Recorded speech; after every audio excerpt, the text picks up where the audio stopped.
এই যে পাক মেশিন চালাচ্ছি, এই দেখতে পাচ্ছেন এই মেশিনের দ্বারা প্লেটটা কাটিং হচ্ছে। এটা হচ্ছে 20 mm প্লেট।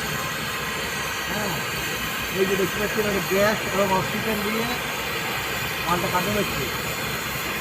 আর এই যে লাইন দেখতে পাচ্ছেন লাইন, এই লাইনের মধ্যে দিয়ে আমরা মেশিনটা বসাচ্ছি। হ্যাঁ, গ্যাস দেখছি এই মেশিনের মধ্যে মোটর আছে, মোটর চালু হলে অটোমেটিক কাটছে। এর মধ্যে মেশিন এসছি এবং গ্যাস অক্সিজেন এসছি অ্যাডজাস্ট করতেছি। এই যে লাইন রস করছি রেল লাইনের মতো,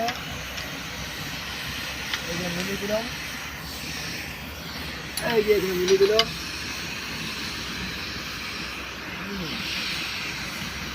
দিয়েছি